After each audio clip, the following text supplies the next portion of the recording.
O último apelo divino.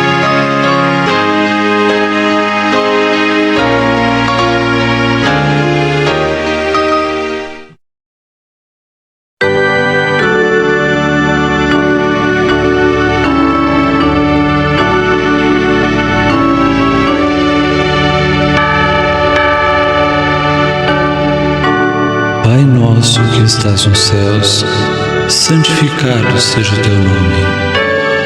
Venha o teu reino, seja feita a tua vontade, assim na terra como nos céus. O pão nosso de cada dia nos dá hoje, e perdoa-nos as nossas dívidas, assim como nós perdoamos aos nossos devedores.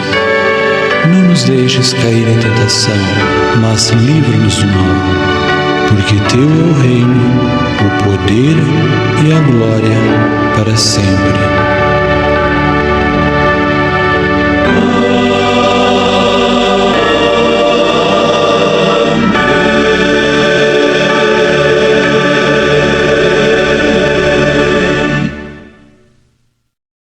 Aquele que dá testemunho destas coisas diz: certamente venho sem demora. Apocalipse 22, verso 20. Já faz muito tempo que a mensagem da breve volta de Jesus vem sendo pregada. Por quanto tempo será que vamos esperar ainda? Pense, na sua opinião, quanto tempo falta para a volta de Jesus? Estamos nos preparando como se ele viesse em pouco tempo ou vivemos como se ele fosse demorar muito? Quanto tempo falta? Eis uma pergunta que quase nunca é respondida com a razão e sim com o coração. Sabe por que você respondeu esse número de anos? Interessante que as respostas sempre são em anos. É porque no mais íntimo do seu coração, embora talvez não tenha se dado conta do fato, não deseja que ele volte em menos tempo do que esse prazo no qual você pensou.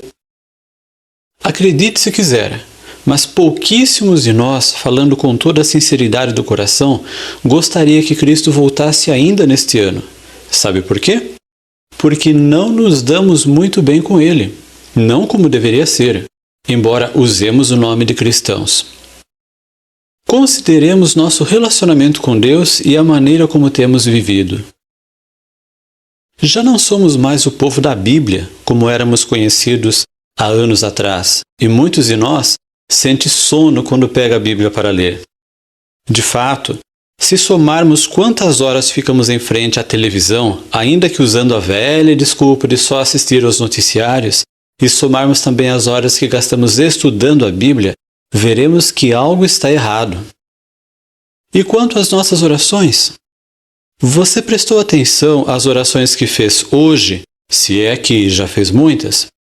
Tinham ou não muitas palavras parecidas com as das orações de ontem ou de anteontem? Quantas vezes por dia você faz orações secretas, aquelas que só Deus pode ouvir? Por que será que temos muitos assuntos para conversar com os nossos amigos, mas com Jesus, de quem dizemos que é o nosso melhor amigo, não temos tantos assuntos assim? A maioria das pessoas ora a Deus, quando ora, apenas para manter o dia abençoado, para garantir a proteção divina, não por ter um bom relacionamento com Deus e gostar de conversar com Ele. Deus nos fala através da Bíblia e falamos com Ele através da oração. Se não estudamos a Bíblia e oramos como deveríamos, não há comunicação adequada entre nós e Deus. Que tipo de relacionamento pode haver entre pessoas que não conversam uma com a outra? Se Deus não é importante para nós o suficiente para nos relacionarmos bem com Ele através da comunhão, tampouco teremos boa vontade para lhe obedecer. Vamos ilustrar isso relembrando algo que provavelmente você já viu. Um jovem namorando alguém de fora da igreja. Quando algo assim acontece, apesar dos conselhos e advertências que nunca faltariam numa situação dessas, dificilmente o jovem muda de atitude sem tentar provar que o seu caso é exceção, ou tentar argumentar, dizendo: ela é uma boa moça, ele é de boa família, ela respeita a minha religião, ele prometeu que nunca vai me atrapalhar de ir à igreja. Vou dar estudos bíblicos para ela. Creio que ele ainda vai se batizar. Em muitos casos, a pessoa que namora alguém de fora da igreja defende sua paixão com unhas e dentes, como se defendesse a própria vida. Ainda que não reconheça, para essa pessoa, o namorado ou namorada é o mais importante. Em tais condições, Deus nunca poderá ser tudo para ela, pois sempre haverá um bom motivo para continuar com o namoro impróprio. Por seus atos, é como se ela estivesse dizendo, em outras palavras, que Deus pode pedir tudo, menos o namorado ou a namorada. Sem dúvida, olhamos com reprovação para um caso desses, mas será que, de alguma outra forma, não estamos fazendo a mesma coisa e colocando a nossa vontade em primeiro plano ou apresentando boas razões para não cumprirmos perfeitamente a vontade de Deus? Vejamos apenas alguns exemplos disso. Antigamente, certas cenas sensuais ou violentas eram consideradas totalmente impróprias e jamais seriam assistidas por um cristão. Hoje, quando uma cena assim se intromete no meio de um filme que parecia não ser tão ruim, entre aspas, o crente faz de conta que não está vendo, como se dissesse, essa parte vai acabar logo. Seria o caso de esses crentes acharem que já estão vacinados contra o mal que estão colocando diante dos próprios olhos? Será que já se perguntaram se teriam coragem de assistir às mesmas cenas na presença pessoal de Jesus? Sangue e sexo transbordam de programas de televisão, fitas de vídeo e DVDs enquanto pessoas cristãs assistem com a maior naturalidade. E quanto às novelas? Antigamente, assisti-las era errado, por muitas razões. Por que será que hoje muitas pessoas assistem? Será que é porque ninguém da igreja está vendo? Não é de se admirar que não achemos muita graça em estudar a Bíblia.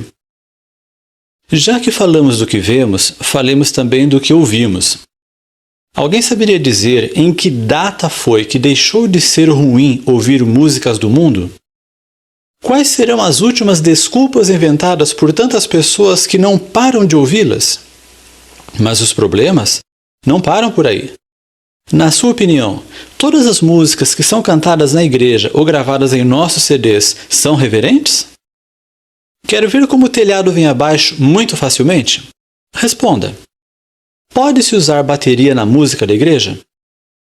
Qual a diferença entre colocar uma bateria próximo do púlpito e colocar num playback que será tocado dentro da igreja? Você sabe onde estão escritos os textos que condenam esse tipo de coisa? Será que Deus não tem opinião própria a respeito? Será que é suficiente ter boas intenções? Na verdade, algumas pessoas prefeririam continuar sem saber as respostas a essas perguntas e que ninguém falasse sobre isso. A música está diretamente relacionada com a reverência e o senso da santidade de Deus. Não podemos ser bons cristãos sem nos relacionarmos bem com Deus, e nunca vamos nos relacionar bem com Ele sem termos a devida consciência da sua santidade. Quem está realmente perto de Deus sabe que Ele é santo e não leva o assunto na brincadeira. Já que falamos a respeito da santidade de Deus, eu perguntaria, será que a nossa vida condiz com a realidade de que um cristão carrega o nome de Cristo? Será que as pessoas ao nosso redor conseguem ver Jesus em nós? Esquecendo-nos apenas por um instante do interior, embora seja o mais importante, será que a nossa aparência exterior condiz com o nome de cristãos?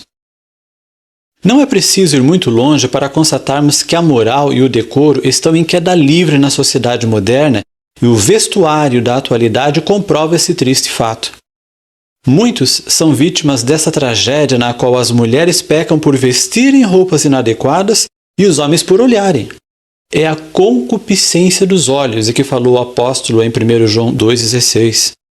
Mesmo entre as fileiras dos cristãos, existem alguns atrevidos e profanos que dizem que só olhar não é pecado. A sociedade moderna já não sabe fazer diferença entre beleza e sensualidade e até enaltece a sensualidade como digna de valorização e elogios. A concupiscência dos olhos é afilhada da cobiça e do adultério.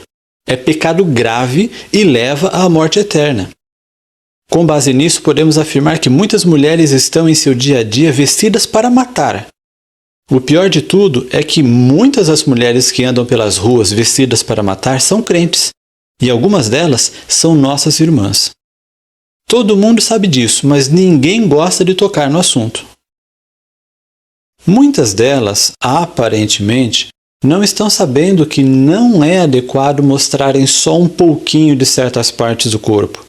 E se não mostram pela transparência da roupa ou pela escassez do tecido que não cobre o suficiente, mostram porque a roupa está apertada o suficiente para os outros saberem as formas do que está por baixo. Talvez alguma pessoa mais liberal diga que o problema não está com as mulheres, e sim com as mentes poluídas dos homens. A isso temos que responder: se a mente dos outros está poluída ou não, não é problema seu. O problema será se a sua roupa fizer alguém se lembrar dessa poluição. Será que se um anjo tivesse que assumir uma forma humana, e se por algum motivo fosse necessário assumir a forma de uma mulher, ele se apresentaria assim? O pior é que ao dizer que é cristã, uma mulher diz que de certa forma se parece com Cristo. Será que ele estaria satisfeito com a comparação? As coisas que mencionamos são apenas pequenos exemplos do que acontece. São inúmeras as maneiras pelas quais satisfazemos as nossas próprias inclinações enquanto professamos fazer a vontade de Deus. Esses pequenos pecadinhos de estimação, que podem ser encontrados em qualquer área da nossa vida, são coisinhas não muito boas de que fazemos uso só por um pouquinho e, por enquanto apenas, as quais pretendemos ir deixando com o tempo. Pena que esse tempo nunca chegue. Não pode haver um bom relacionamento com Deus sem que haja consagração. Consagrada é a pessoa que tem o compromisso de ser santa ou sagrada. Deus disse: sede santos porque eu sou santo. 1 Pedro 1,16. Isso é algo que não pode ser alcançado pela força humana, sem o auxílio divino, e nem ser experimentado por um coração dividido. Não é possível ser parcialmente consagrado, assim como a água não pode ser parcialmente limpa ou um réu ser parcialmente inocente. Tentar ser meio consagrado é tentar servir a dois senhores.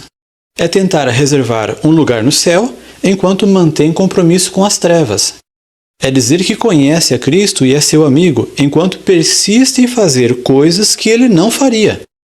Deus não pode morar num coração dividido. Algumas pessoas, quando diante da realidade sobre si mesmas, em vez de mudarem de vida, tentam explicar o próprio comportamento como se uma boa desculpa resolvesse a questão. Você sabe qual o caminho que conduz ao pecado contra o Espírito Santo? Ninguém se engane com a crença de que pode tornar-se santo enquanto voluntariamente transgride um dos mandamentos de Deus. O cometer o pecado conhecido faz silenciar a voz testemunhadora do Espírito e separa a alma de Deus. O Grande Conflito, página 472. Muitas pessoas tratam nosso Pai do Céu como um simples recurso de emergência. Não encontram tempo nem acham muita graça em estudar a Bíblia. Não sentem necessidade e nem têm assunto para oração e não são muito zelosos em fazer a vontade de Deus. Não dão muita atenção ou valor ao nosso Pai do Céu a não ser quando precisam dele. É só então que acham assunto para quebrar a rotina da oração. Quando isso acontece, o ser humano tenta compensar suas faltas anteriores fazendo promessas e renovando antigos votos de fidelidade. A melhor hora para ver alguém virar crente é quando essa pessoa está em perigo. Nessas horas, até um ladrão ou traficante de drogas prometeria mudar de vida e ir para a igreja. Mas quando o assunto é com Deus, não podemos começar a fazer promessas sem que o nosso próprio subconsciente as coloque em dúvida. Pois qual dos homens entende as coisas do homem, senão o espírito do homem que nele está? 1 Coríntios 2:11. Desconfiamos em nós mesmos porque não podemos mentir para o nosso próprio subconsciente, o qual conhece bem a nossa natureza e o nosso caráter. E desconfiamos de Deus porque o avaliamos pelos nossos próprios padrões de comportamento. Sabemos que Deus conhece o mais íntimo de nosso ser, e nosso subconsciente analisa o que nós mesmos faríamos se estivéssemos no lugar dele. Ellen White afirmou: sua vida os condena. Sabem que não vivem como os cristãos devem viver. Por isso, não têm confiança em Deus. Testemunhos Seletos, volume 1, página 47. Confiança se baseia em conhecimento e relacionamento.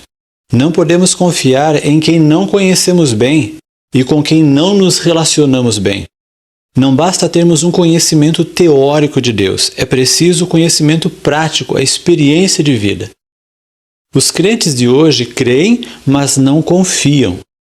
A fé abrange não só a crença, mas também a confiança. Mensagens Escolhidas, volume 1, página 389. Existe muita diferença entre crer que Deus pode responder a oração e crer que Ele vai responder. Oramos, dizemos que cremos, mas ficamos preocupados, perguntando a nós mesmos se vai dar tudo certo. É impossível existir preocupação onde existe confiança. Os cristãos modernos vivem providenciando uma alternativa, caso suas orações não sejam ouvidas. Nossos atos, portanto, afirmam que nosso Pai do Céu não é muito confiável. Querem uma prova disso? Uma pessoa precisa de dinheiro para o dia seguinte e ora pedindo que Deus o providencie, mas não se levanta da oração tranquila, tendo a plena certeza de que o problema já está solucionado. É mais provável que ela esteja se perguntando de quem poderia emprestar o dinheiro. No mínimo, é como se achasse que Deus não consegue resolver nada se não tiver ajuda. Nossa condição espiritual torna muito significativa a pergunta do Salvador: quando vier o Filho do Homem, porventura achará fé na terra? Lucas 18, verso 8. Quem anda com Deus de verdade não só confia nele, como manifesta o seu amor em sua própria vida. Como você se sentiria se a pessoa a quem você mais ama estivesse com os dias contados e fosse morrer? O que você faria se houvesse alguma chance de salvá-la da morte? Agora pense em um bom amigo seu que não é da igreja. Você sabia que ele vai morrer? Sabia também que a maioria dos seus amigos, parentes, colegas de escola ou trabalho e vizinhos vai morrer? Para quantas dessas pessoas você já disse que o salário do pecado é a morte, que Jesus vai voltar em breve e que elas podem ser salvas? O que você está fazendo a respeito? Está escrito: quando disser ao ímpio, certamente morrerás, se não avisares nem falares para avisar o ímpio acerca do seu mau caminho, a fim de salvares a sua vida, aquele ímpio morrerá na sua iniquidade, mas o seu sangue, da tua mão o requererei. Ezequiel 3,18. Mas o problema não acaba aí. Quando tomamos consciência do fato de que precisamos trabalhar pela salvação de alguém, fazemos um tremendo esforço para conquistar a confiança dessa pessoa, dar o primeiro folheto ou revista e depois convidá-la para ir à igreja. Quase fazemos uma festa quando ela aceita estudar a Bíblia. Pedimos orações em favor dela, fazemos de tudo para que se decida pelo batismo e nos emocionamos quando isso se torna realidade. E o que acontece depois? No começo, a pessoa recém-batizada é tratada como se fosse feita de vidro, com todo o cuidado, senão ela sai da igreja.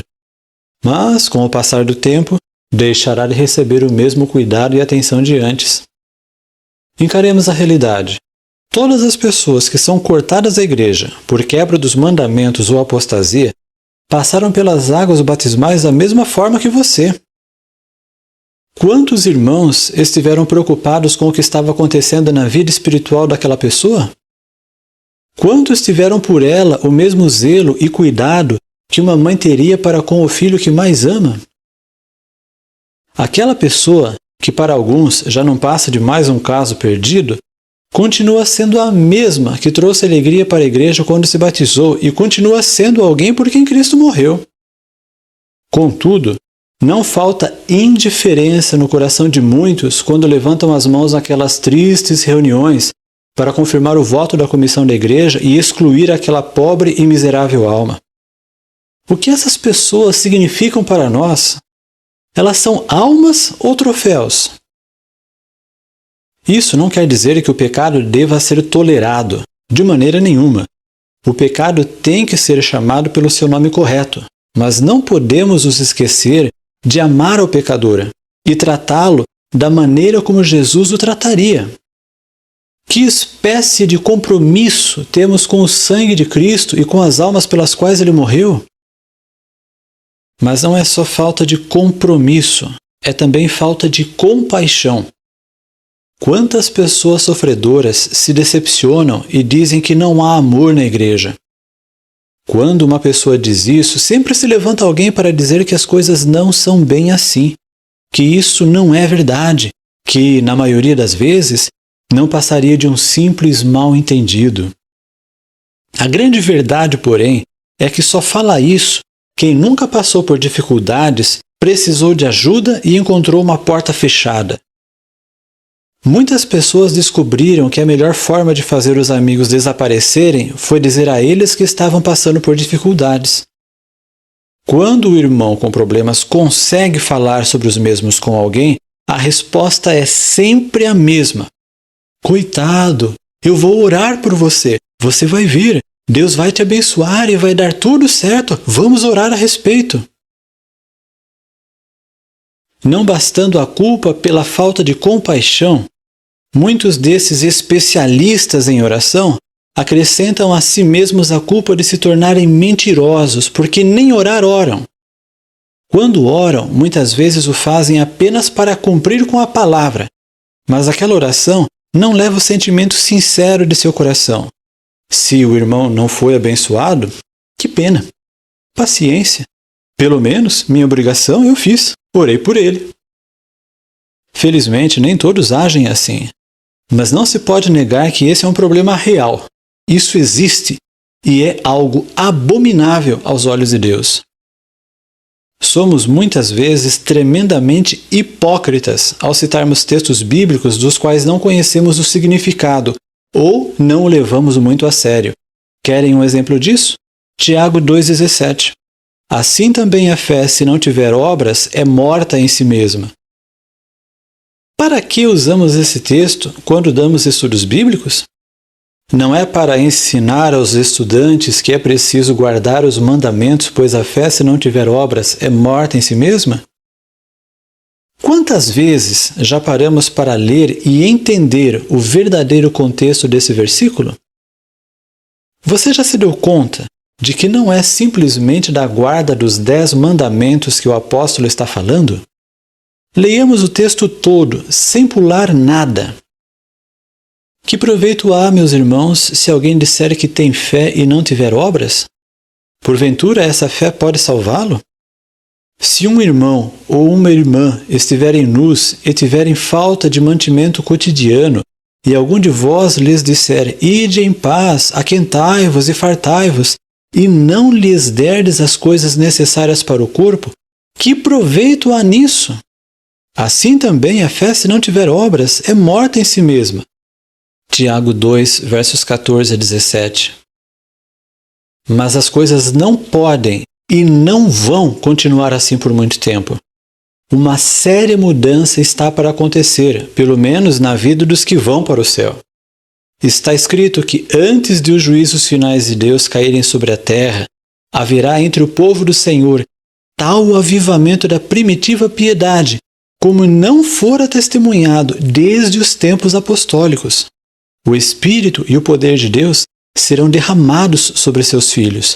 O Grande Conflito, página 464. Você sabe como era o cristianismo nos tempos apostólicos? Está escrito: todos os que criam estavam unidos e tinham tudo em comum, e vendiam suas propriedades e bens e os repartiam com todos, segundo a necessidade de cada um. Atos 2, 44 e 45. Da multidão dos que criam, era um só o coração e uma só a alma, e ninguém dizia que coisa alguma das que possuía era sua própria, mas todas as coisas lhes eram comuns, pois não havia entre eles necessitado algum. Porque todos os que possuíam terras ou casas, vendendo-as, traziam o preço do que vendiam e o depositavam aos pés dos apóstolos, e se repartia a qualquer um que tivesse necessidade. Atos 4, 32 a 35. A coisa era tão séria que quando Ananias e Safira fingiram ter a mesma piedade, morreram pelo juízo divino. Atos 5, versos 1 a 16.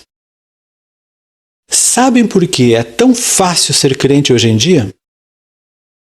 A religião que em nosso tempo prevalece não é do caráter puro e santo que assinalou a fé cristã nos dias de Cristo e seus apóstolos.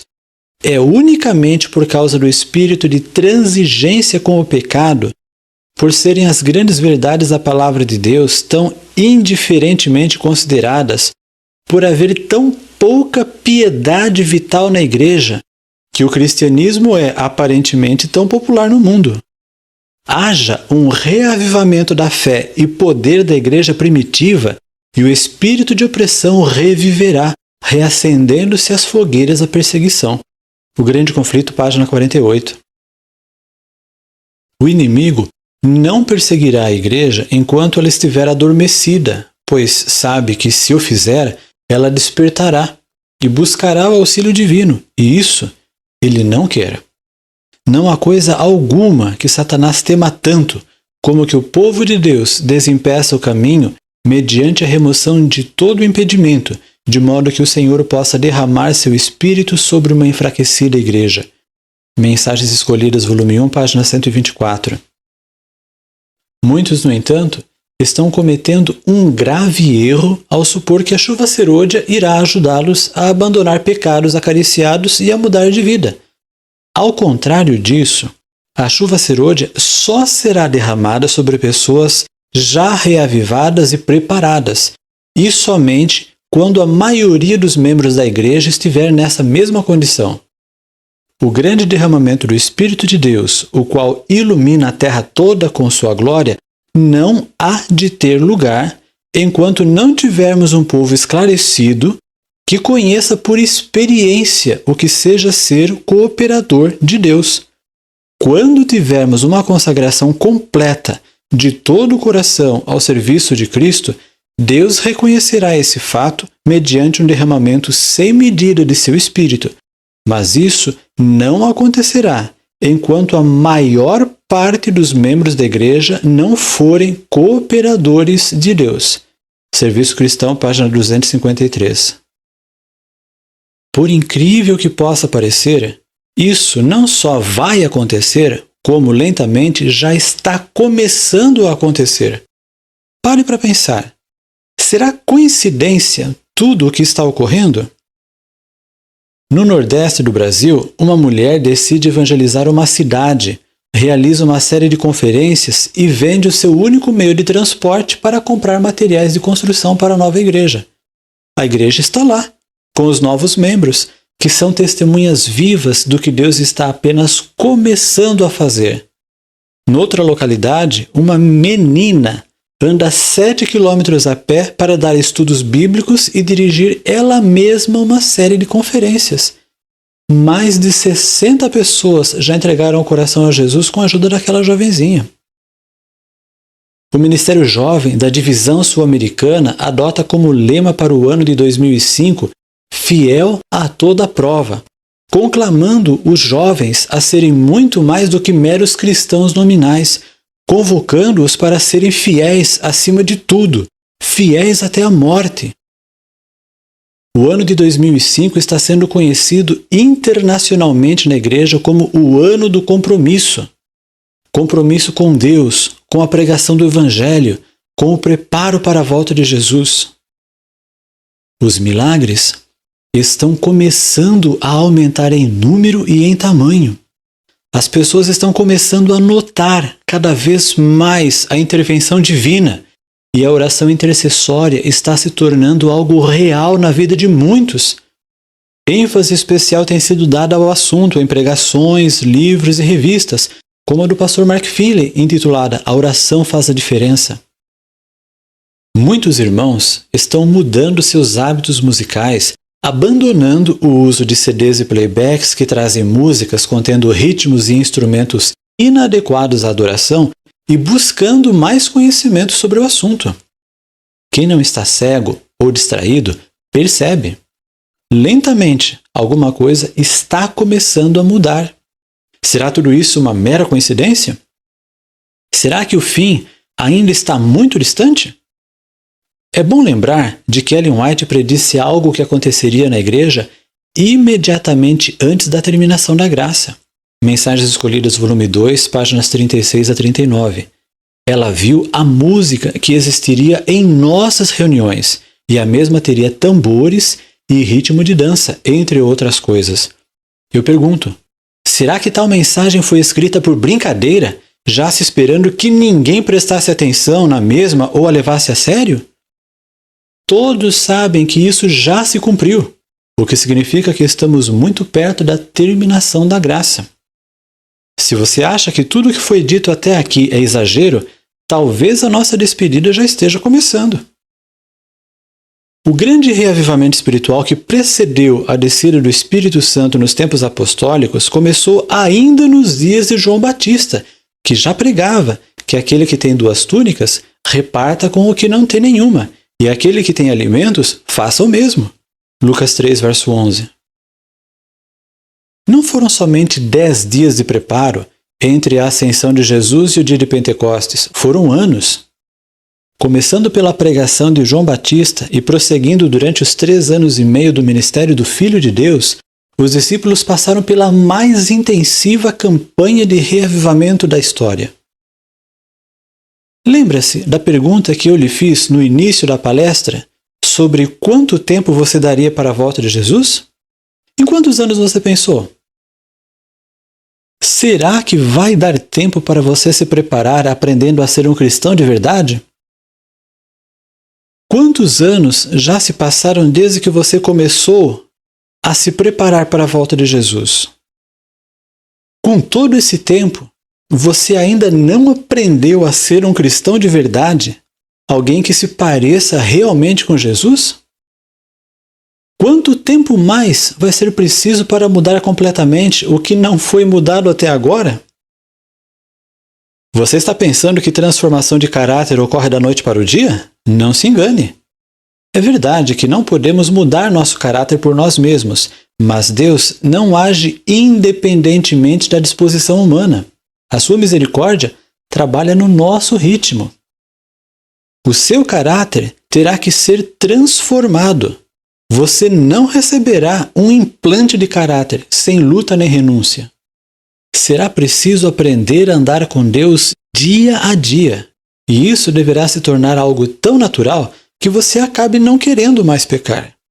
Você obedecerá não para ser salvo, mas porque ama demais a Deus para deixá-lo triste.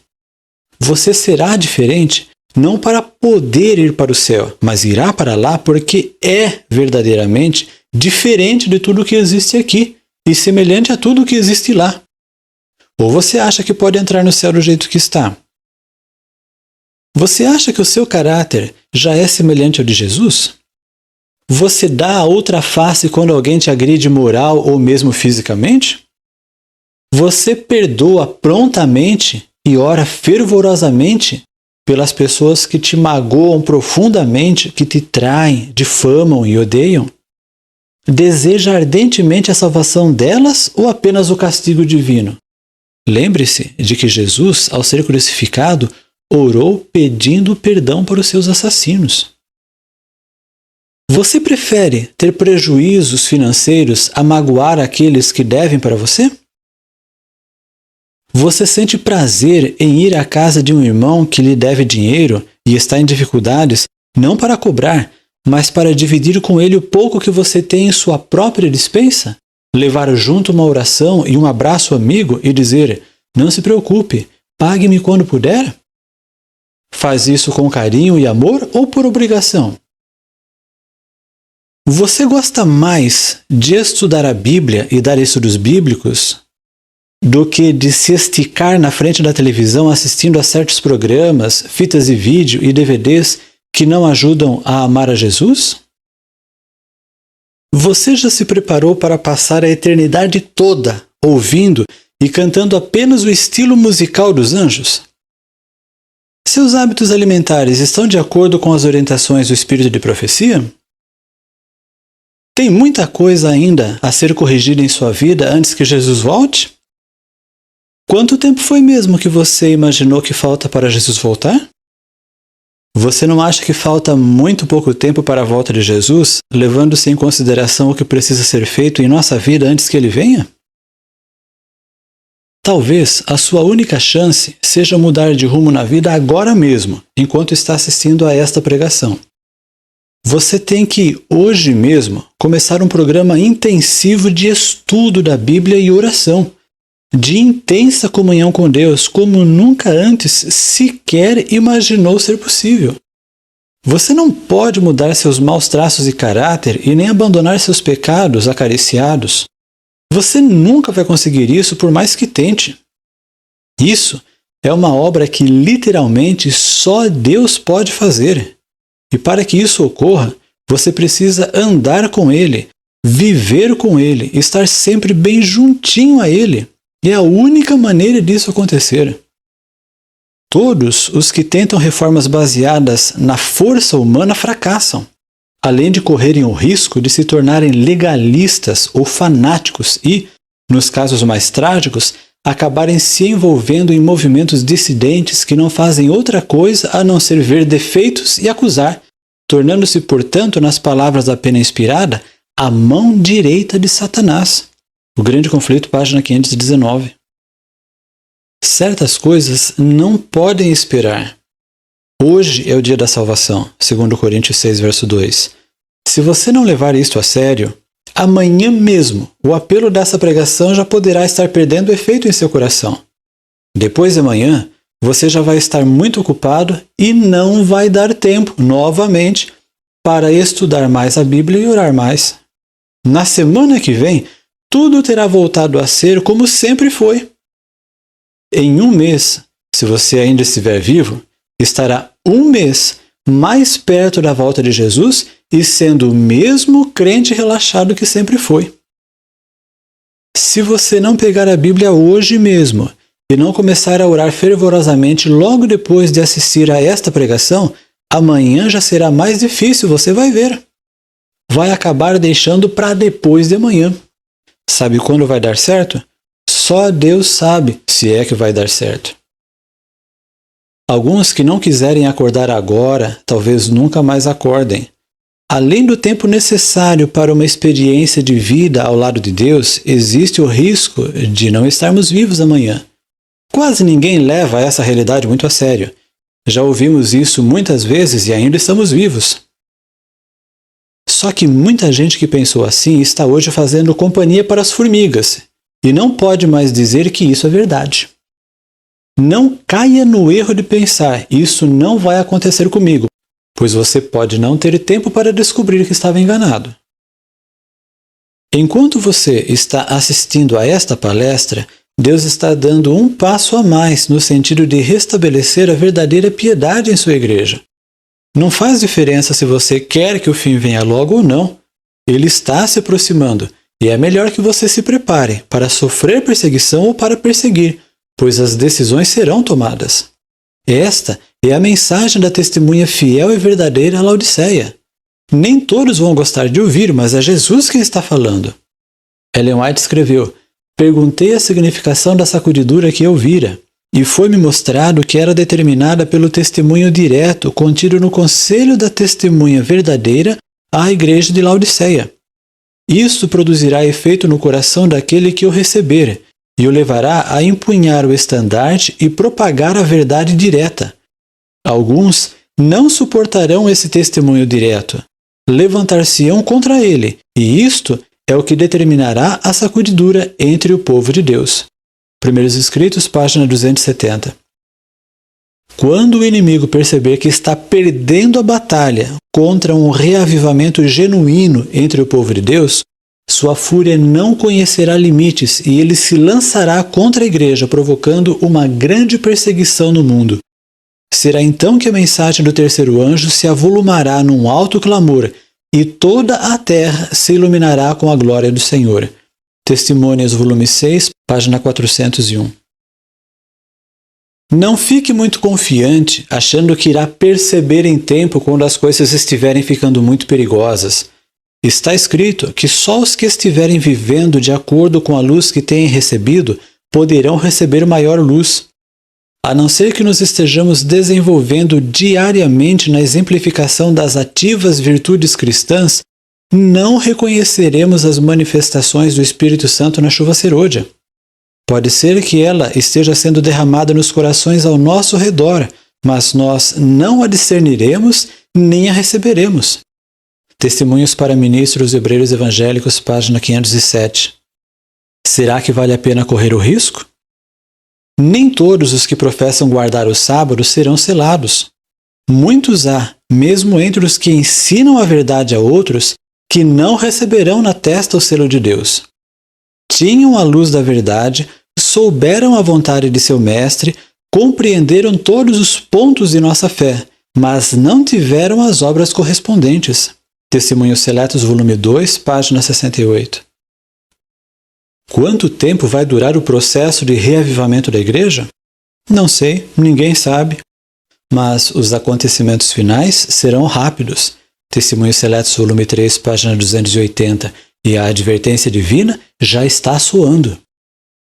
Os cristãos que atenderem ao apelo divino e se entregarem totalmente a Deus receberão a chuva serôdia e serão selados. Os outros deixarão o povo remanescente para nunca mais voltar. Não sabemos por quanto tempo ainda os apelos do Espírito Santo poderão ser ouvidos, mas chegará a hora em que ele falará pela última vez, e isso pode acontecer a qualquer momento.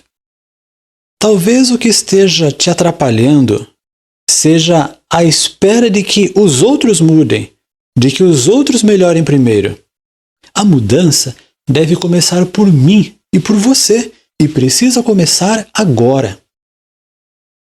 O Senhor Jesus sofreu agonia indescritível ao morrer para te salvar. Ele te ama demais, tanto que optou por carregar as marcas do Calvário em suas mãos por toda a eternidade, para que você soubesse o quanto Ele te ama. Ele sofre muito quando vê que alguém como você prefere continuar como está e se perder mesmo estando dentro da igreja verdadeira, seguindo uma religião imaginária, um cristianismo fácil que só revelará o que é, na verdade, quando for tarde demais. Ele pode ver o futuro e já pode ver a cena terrível. Tantas pessoas a quem ele amou, sendo queimadas pelo fogo eterno, não tendo para onde correr, chorando e gritando desesperadas, mas sabendo que não poderão escapar. Será que você pode sequer imaginar o que ele está sentindo agora? Como você se sentiria se visse queimando, gritando em desespero, morrendo sem que você pudesse fazer nada, a pessoa que você mais ama neste mundo?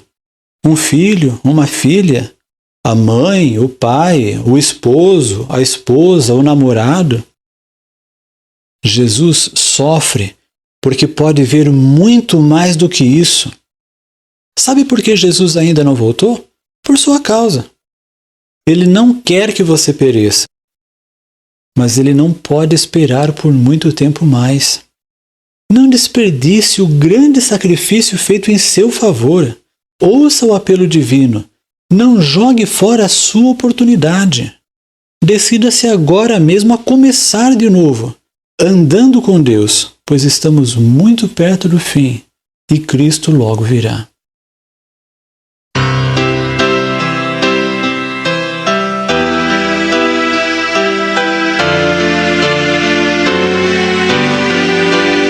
Muito tempo já passou-se desde quando ouvi que Jesus prometeu regressar, mas espero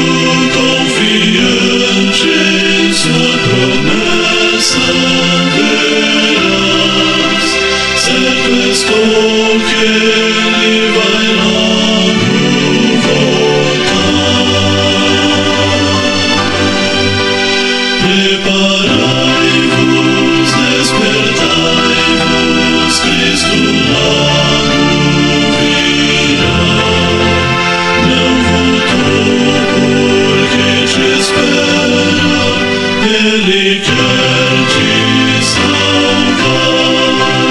Dia a dia, cada hora, bem mais perto está. Alvorada em que Jesus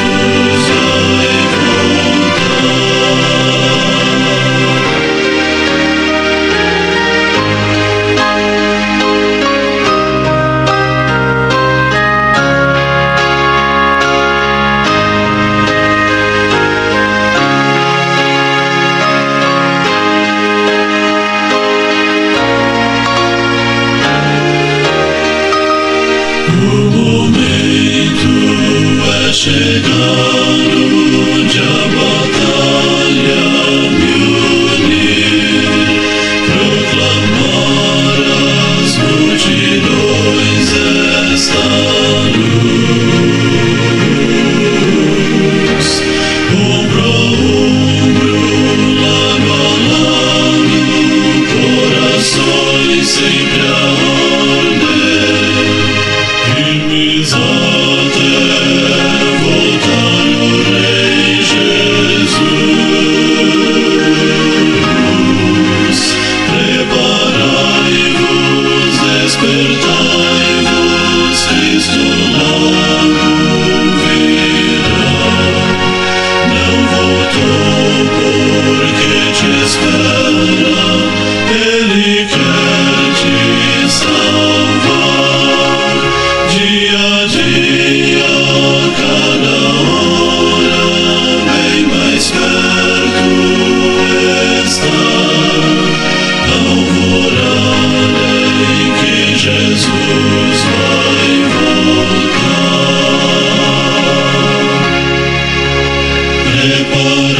Preparai-vos, Cristo logo virá. Cristo logo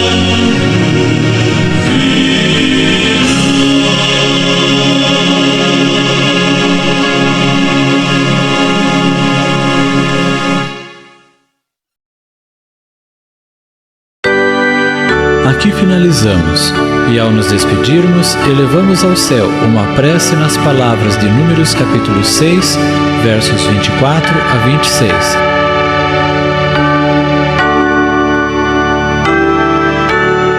O Senhor te abençoe e te guarde. O Senhor faça resplandecer o seu rosto sobre ti e tenha misericórdia de ti. O Senhor sobre ti levante o seu rosto e te dê a paz.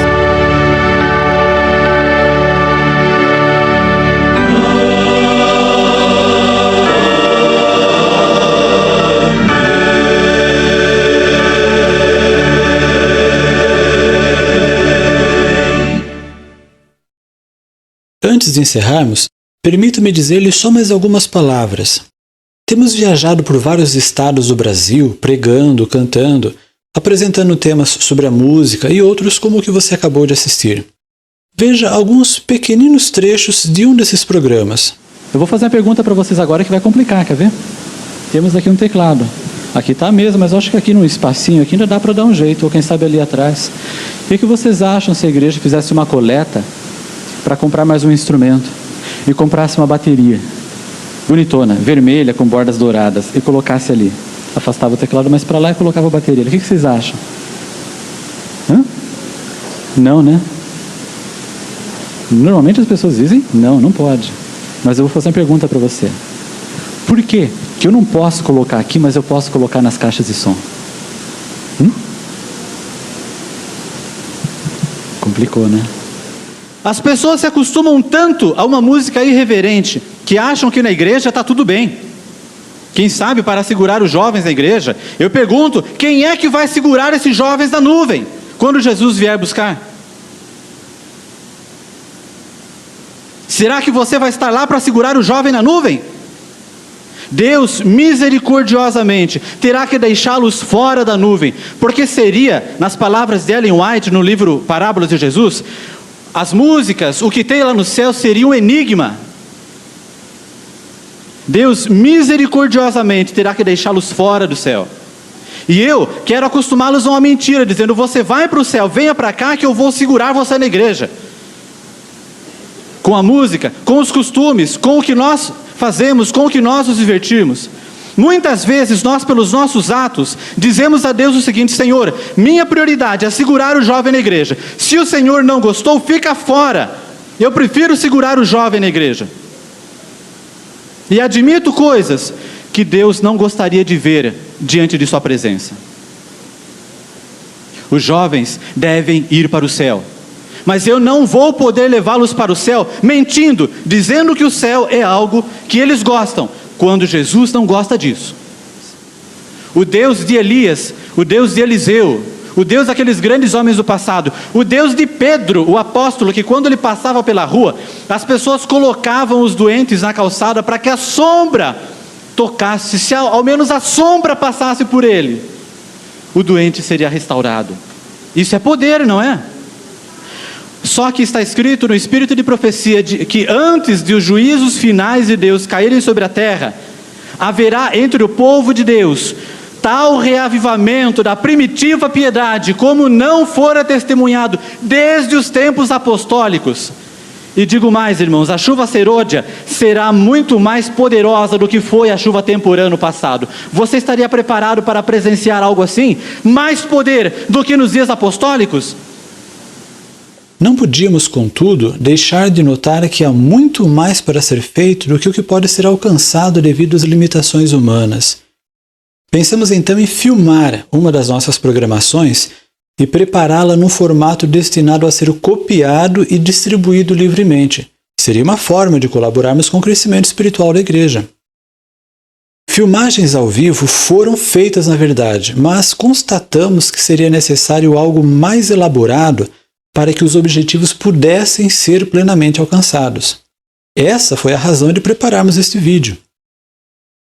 Diferentemente dos demais materiais hoje disponíveis, o vídeo CD O Último Apelo Divino pode e deve ser copiado e distribuído livremente. As únicas restrições que colocamos são de que o mesmo não seja comercializado ou modificado. Você pode, no entanto, passar para uma fita de vídeo em vez de um vídeo CD, se preferir, e também copiar e distribuir livremente, desde que não seja vendido e o seu conteúdo não seja alterado. Inserimos este vídeo originalmente em um vídeo CD em vez de uma fita de vídeo por dois motivos. O primeiro é o fato de que, para muitas pessoas, copiar um vídeo CD seria mais fácil, rápido e barato do que uma fita de vídeo. Isso seria um incentivo a que o mesmo fosse distribuído em maior escala e mais pessoas fossem beneficiadas. E isso não impediria que a pregação fosse copiada também em fita de vídeo. O segundo é a possibilidade de colocar mais coisas no CD além do vídeo. De fato, o vídeo CD O Último Apelo Divino não contém a pregação somente. Ele é também um CD-ROM, que traz um programa de computador contendo a Bíblia toda e que permite, entre outras coisas, localizar textos por meio de busca de palavras. O CD traz ainda uma cópia do site Luzes da Alvorada, muito próxima de como ele já esteve. É claro que o site verdadeiro na internet tem sempre algo mais, além de ser atualizado periodicamente. Por isso, não deixe de visitá-lo, para não perder muitas novidades importantes. No final dessa mensagem, nós daremos o endereço do site. Lá tem muitas coisas que vão lhe interessar. Pelo CD já dá para ter uma ideia. Tem de pregações a playbacks, de kits de ensaio, exercícios e teste de voz e muito mais. Se você acha que o conteúdo deste vídeo e do site são úteis, então nos ajude divulgando esse ministério. Fale para os seus amigos, passe o vídeo em sua igreja, copie o CD e dê de presente. Participe desse ministério da melhor forma que puder. Você estará ajudando o crescimento espiritual da igreja. Alguém perguntaria: como um vídeo CD desses pode ser produzido para ser copiado e distribuído livremente, e como ele tem viajado por tantos lugares sem ganhar para isso? Não tem sido nada fácil, acredite. Mas Deus nos tem dirigido. Os recursos têm vindo dos materiais que são adquiridos pelos irmãos durante as nossas viagens ou através do site. Fitas e vídeos, CDs, playbacks, kits de ensaio, aulas de música em vídeo e CDs e outras coisas. Quando você adquire algum desses materiais, está na realidade ajudando a levar a mensagem a outras pessoas e a preparar mais materiais que vão ajudar a igreja. Essa também é uma forma de você ajudar. O mais importante, porém, é que você esqueça a pessoa que está apresentando estas mensagens, a qual é fraca e defeituosa como você, e olhe para Jesus, que é a pessoa por trás de tudo isso. Ande com Ele, viva com Ele. Ele quer que todos nós cresçamos espiritualmente até aquele dia em que, pela sua graça, estaremos todos juntos por toda a eternidade. Que Deus nos abençoe e dirija até esse dia.